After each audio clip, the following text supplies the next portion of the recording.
Muy buenas tardes a todos. Hoy, en el programa Roma en tu casa, te presentamos todo acerca de los periodos denominados República, Principado y Dominado, donde Emi, Martín y su servidor Fernando abarcaremos temas como periodización político-jurídica, organización política, fuentes del derecho y el desarrollo de la jurisprudencia.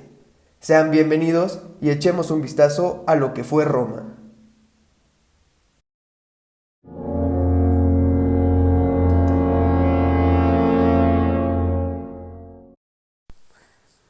La República comienza con la violación de Lucrecia y la expulsión de Tarquino el Soberbio en el 509 y concluye con el ascenso del primer príncipe Octavio César, a quien posteriormente se le da el título de Augusto el Brillante. Esto es en el año 27 a.C. y en el siglo I a.C. Bueno, también la República fue un periodo muy conflictivo, ya que hubieron muchas guerras tanto internas como externas, dividiéndose la República en dos partes. La primera parte, que es del siglo VI al II antes de Cristo, y la segunda parte, que es del siglo II al I antes de Cristo. Los romanos, cuando cambia de monarquía a república, se van a enfocar en conquistar Italia, ya que buscan apoderarse de todo el territorio para así también conquistar Asia y el Mediterráneo. Se le conoce también como etapa de expansión. Aquí hay dos conflictos relevantes en esta etapa, que es la lucha patricio-plebeya, siendo el conflicto interno, y las guerras púnicas contra los cartagineses, que es el conflicto externo. Bueno, la república inicia regida por magistrados patricios y los plebeyos eran considerados ciudadanos de segundo, ya que esa tribu provenía del rey tirano Tarquino el Soberbio. El Principado. Bueno, primero que nada comienza con Octavio, que es hijo adoptivo de Julio César, y este es un líder enérgico que se transforma en un emperador sabio y prudente con virtudes ciudadanas. Instituciones públicas en el Principado. Bueno, primero que nada tenemos al emperador y el senado, que en la primera fase se le llama diarquía, ya que es un gobierno de dos, y después está el senado, que pues el emperador era el presidente del senado y pues es la primer cabeza, por lo tal será como príncipes, y de ahí el nombre del principado, ¿no? Después está la burocracia imperial, que esta es la nueva institución que pues por obvias razones tenía que aparecer, aunque el emperador pues reúne muchas funciones, o sea, que debe de ejercer. Esta nueva institución se llamó burocracia imperial, que son, bueno, fueron funcionarios bien pagados que pone y quita el emperador. El dominado, para resumir la periodización político-jurídica, tenemos que tener en claro que se puede denominar imperio absoluto o dominado. Aquí lo importante es la palabra dominus, señor, la potestad de uno. Aquí los emperadores son elegidos por Dios a diferencia de los reyes que eran elegidos por el pueblo. El derecho y la religión vuelven a estar unidos, pero es distinto a lo que había al principio, ya que esta es una religión monoteísta y con una finalidad trascendente. La recompensa está con la vida eterna. Los motivos de la crisis del imperio van a intentar resolver la penetración de los bárbaros. Hola, muy buenas tardes. Bueno, el día de hoy en este programa vamos a presentar las distintas épocas que es República, Principado e Imperio. Vamos a hablar primero sobre la organización política y cada quien va a decir su organización política. Yo voy a empezar con la República. En la República está dividida en tres: magistraturas, Senado y asambleas populares. Empezaré con las magistraturas. Las magistraturas está conformado por dos o más magistrados que están dotados de imperio. Entonces, aquí tenemos las facultades del imperium, que es el iubitai et necis, que son los cónsules tenían el poder de vida y muerte. También está el jus agendicum senatus, que es la facultad de convocar al Senado en caso de que los cónsules no se pusieran de acuerdo. El jus agendicum populus, que es la facultad de convocar al pueblo, con su limitante, que es la provocatio ad populus, que es la apelación del pueblo.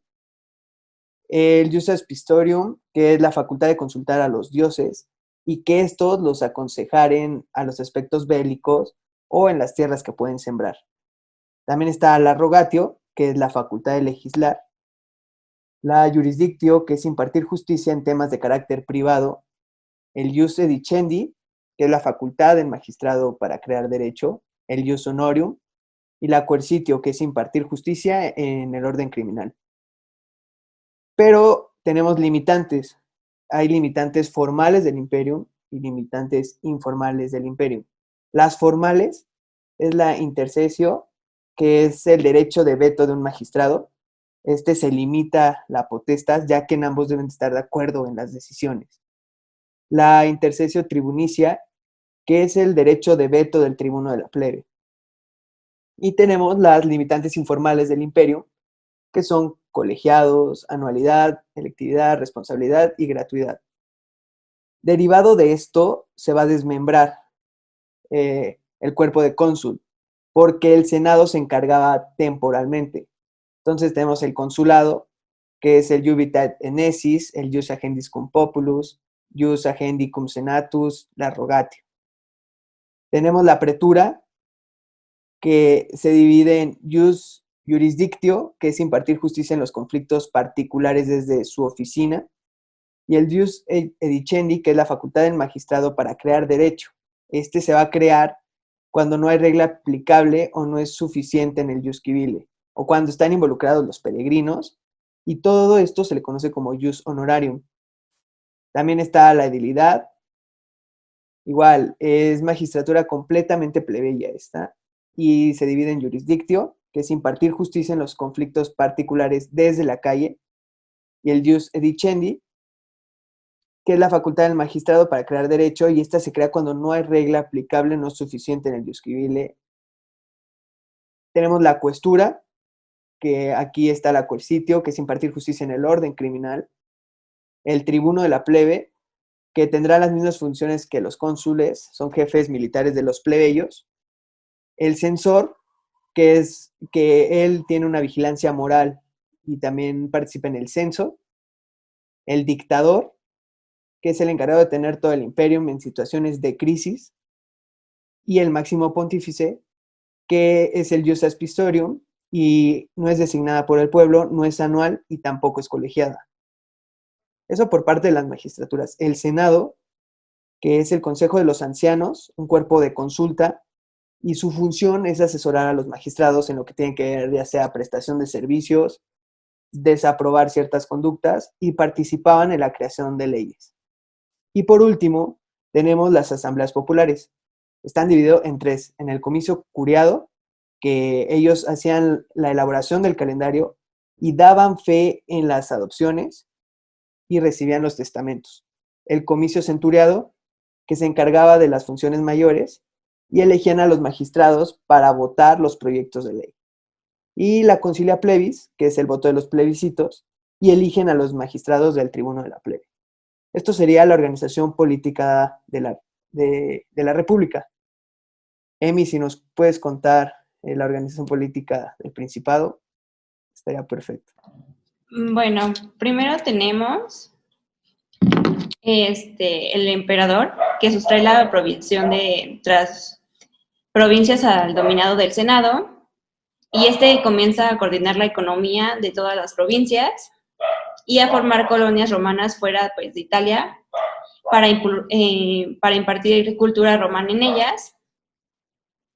Y en esta organización tiene tendencia a la unificación, y esto se nota más, o sea, cada vez más en las provincias del imperio.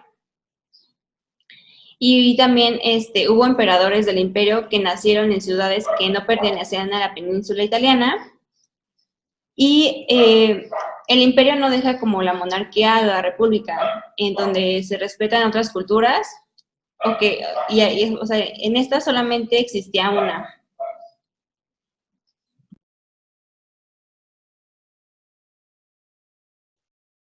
Bueno, excelente. Ahora, si me puedes tú apoyar, Martín, contándonos la organización política del dominado.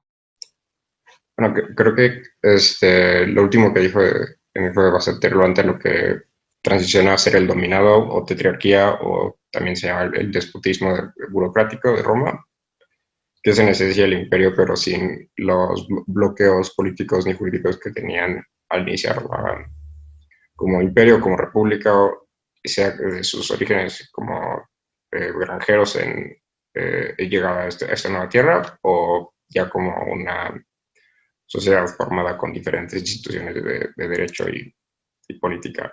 En esencia, el dominado se define más bien por las facultades que tenía el pueblo y las que dejó de tener. Entonces, por ejemplo, podemos verlo en la burocracia misma del ahora completamente considerado emperador de Roma, y cuyas iniciales iban a marcar la legión como parte de su aserción de poder. Y también esto está justificado por lo que se da la crisis de los 30 años, de los 30 años no recuerdo qué siglo, del peor republicano, en donde era caos completo en la República Romana y le permite al emperador ampliar sus capacidades militares. Otra cuestión por la que se ha caracterizado la organización política de esta época. El emperador era comandante militar, legislador único y también el protector sacro de lo que se iba a convertir en el doxos cristiano. Esto porque los cristianos eran una fuente de tanto desestabilidad como posible fundamento para unión de otras zonas donde se consideran bárbaros, y se requerían más cuerpos en la región para repeler ataques de bárbaros de otras fuentes. Existían puestos burocráticos nuevos, el oficium, por ejemplo, que era quien controlaba las actividades políticas de menos interés del imperio, era el administrador, de cierta forma, y era bajo el quien estaban supeditados todos los otros magistrados.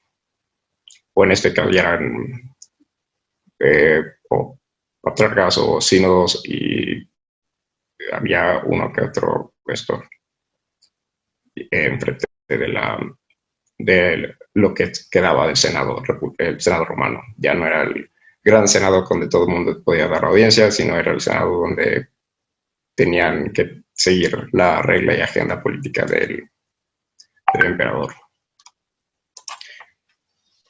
El que sigue debajo del oficial es el Pacta de Constantinopla, que vamos a poder ver con mucho más prominencia cuando caiga el romano occidental, que es el responsable de dar mantenimiento al orden que cada ciudad tenía adjetiva a sus necesidades.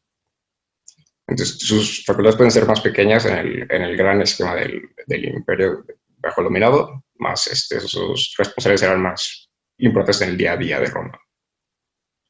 El cuestor sacro es el que se queda encargado de las cuestiones judiciales. Ahora ya como está centralizado el derecho entre secular y sagrado, es el que podría dictar tanto ley como fas y ley como ius.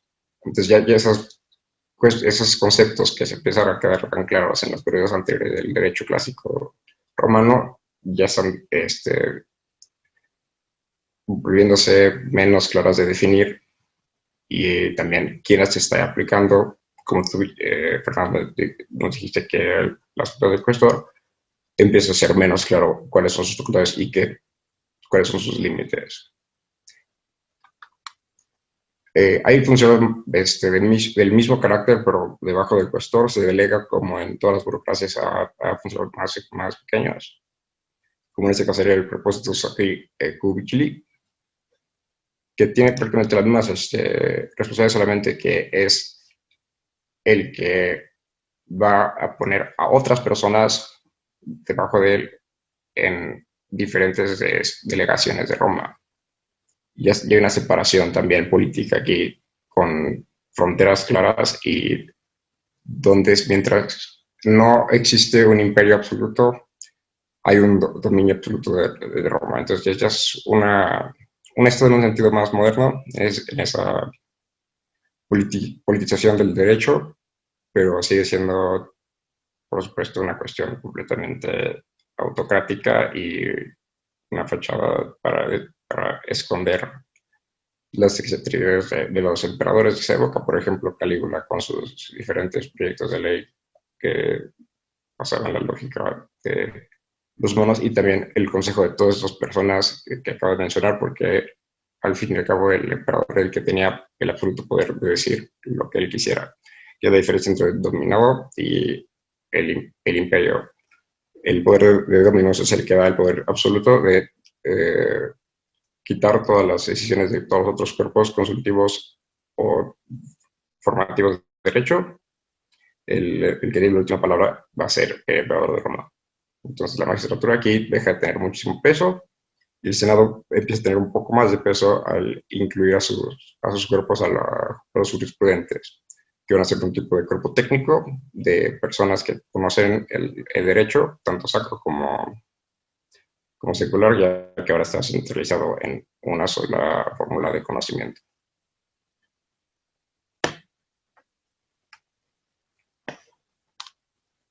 Bueno, muchísimas gracias por su aportación y vamos a seguir con el programa.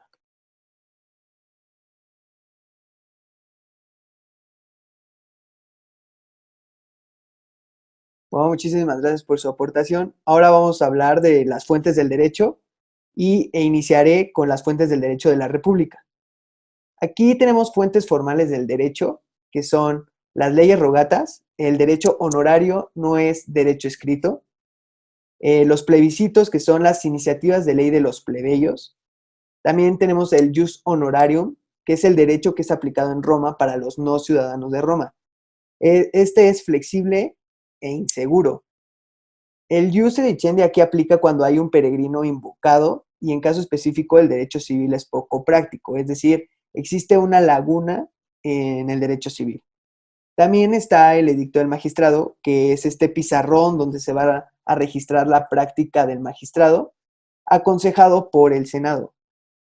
Y también tenemos las fuentes no formales del derecho, que es la jurisprudencia, donde busca solucionar problemas extendiendo las fórmulas rígidas y sacramentales, o bien creando nuevas fórmulas. Todo esto es rígido y sacramental. Y los senados consultos, que informan la creación del derecho. Estos serían las fuentes formales de la República. Emi, si nos ayudas contándonos la del Principado, por favor. Bueno, al principio del Principado tenemos, se modifica un poco ya que se incluye la ley comicial, que es la fuente del derecho, que son las leyes comiciales, leyes de asambleas populares y además la ley senatorial, pero después se convirtieron en las leyes data, que ¿esto qué quiere decir? Que es la ley del príncipe, o sea, que el príncipe tiene la iniciativa de la ley y va a votar por ella, ¿no? Después tenemos los senadoconsultos, que son los que dictan y el que ordena el Senado, que se va a llevar en los senadoconsultos, porque ya tienen una potestad, que ya no es como tal un consejo, es una fuente formal del derecho, y después tenemos la jurisprudencia, que en esta es en el único periodo donde la jurisprudencia será una fuente formal del derecho a través de la centralización de la jurisprudencia. Muchísimas gracias, Emi. Ahora, Martín, si nos puedes apoyar contándonos las fuentes del derecho en el dominado, por favor.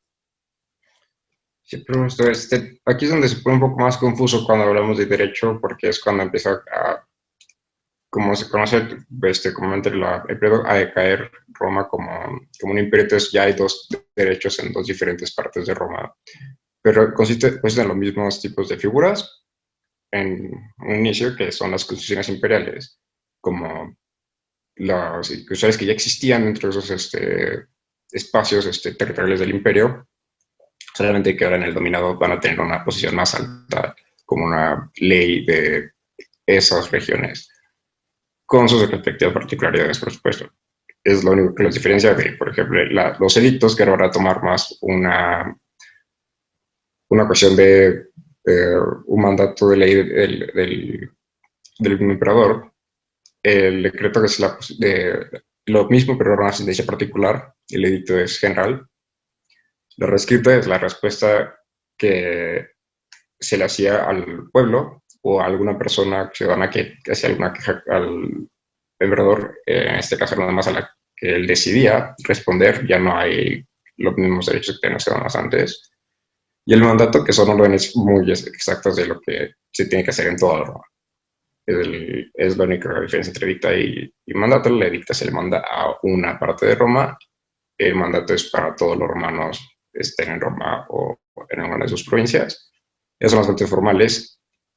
Y de estos dos roles surge lo más importante, creo que, de todo el derecho romano en la historia, que es el derecho vulgar romano, que es la unión de todos los derechos de las gentes de Roma. Y que digo gente, hablo de las personas europeas no romanas o bárbaros, ahora ya reconocidos como parte de la familia romana en el imperio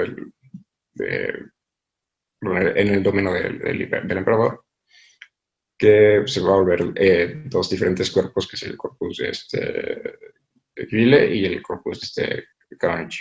Pero ese es más como un comentario para la trascendencia que tiene el derecho vulgar, que es el derecho cristiano y el derecho germánico mezclados con derecho romano y sus fórmulas muy teatrales para poder comunicar diferentes tradiciones. Y hablando de tradiciones, por ejemplo, es la interpretación del derecho, que va a recurrir completamente a la cita de los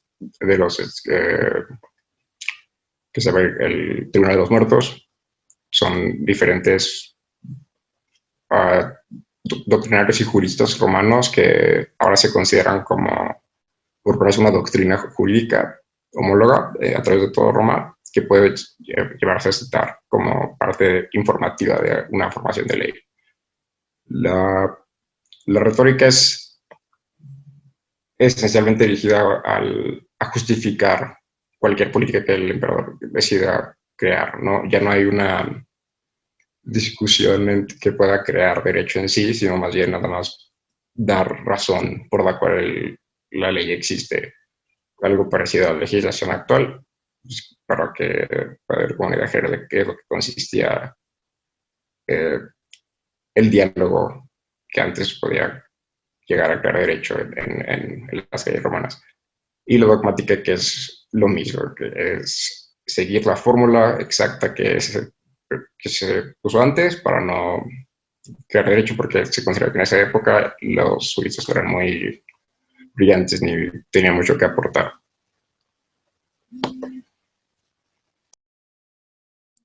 Muchísimas gracias a los dos. Vamos a continuar con el programa.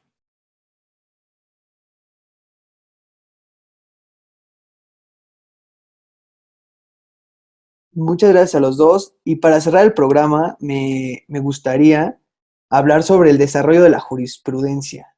En este caso, en la República, hay una descentralización de la jurisprudencia, que es la separación del ius y del fas. Esto quiere decir que es la secularización de la jurisprudencia o descentralización de la jurisprudencia. Se separa el derecho y la religión. Va a darse un fenómeno en el que el pontífice Flavio va a robarse los secretos pontificales y les dará a conocer al pueblo romano. Esto se llama el Ius Flavianum, que es la primera vez que el derecho se hace conocimiento de todos. Aquí los aristócratas serán los jurisprudentes, ya que la gente común no está interesada en este tipo de acciones. La jurisprudencia podría ser tomada o no por los magistrados, y algunas características que yo veo es que es descentralizada, es secular, o sea que es ajena a la religión, y fortalece este ideal republicano y sobre todo es más flexible. Eso, en resumido, sería el desarrollo de la jurisprudencia en la República. Emi, si me ayudas con el desarrollo de la jurisprudencia en el Principado, por favor.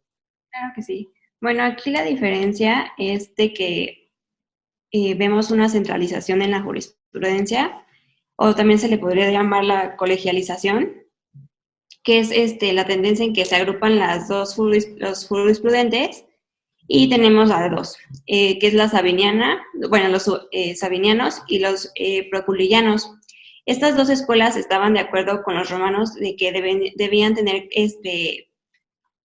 capacidad para contraer matrimonio, o sea, capacidad sexual para contraer matrimonio, pero no estaban de acuerdo de cómo determinarlo. Y los sabinianos establecían que se realizará la inspección del cuerpo, y los proculeyanos pensaban que bastaba que la mujer tuviera 12 años y el hombre 14 años, por decir un ejemplo. O el ius respondendi ex autoritate principes, que es los magistrados, además de preguntarles a los jurisprudentes, les preguntaban al príncipe y le daba su opinión, y evidentemente pues hacían al final lo que el príncipe en ese momento opinaba que estaba bien. Y o a veces pasaba que solamente para complacer al príncipe, estaban de acuerdo con lo que él decía, ¿no?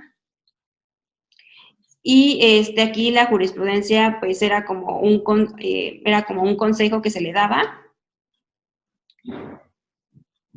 Y el ius publicum respondendi, durante el gobierno del emperador Adriano, la jurisprudencia se volvió como una fuente formal, y se establece que la jurisprudencia, pues que está a la par del príncipe, y pues el emperador invitaba pues, a los mejores jurisprudentes a formar parte de su burocracia. Muchísimas gracias por esta aportación. Ahora, Martín, si me ayudas con el desarrollo de la jurisprudencia en el dominado.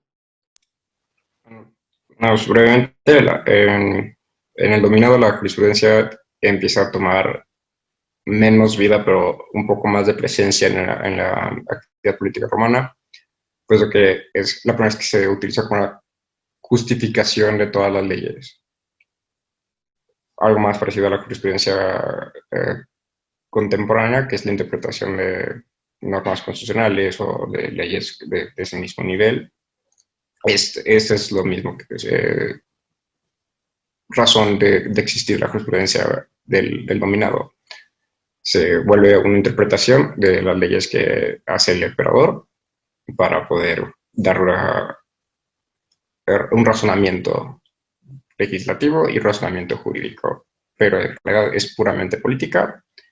Es también ahora ya fas ius, porque se abandona el respeto a las religiones, el abandono a la multiculturalidad de Roma, y se toma ahora el cristianismo como única y verdadera creencia en esos términos, que influye también el derecho y la forma en la que se interpreta, que es una forma muy dogmática, muy única, y cualquier otra forma de interpretación es incorrecta, inválida o no verdadera, como va a ser por los siguientes años de las Europas.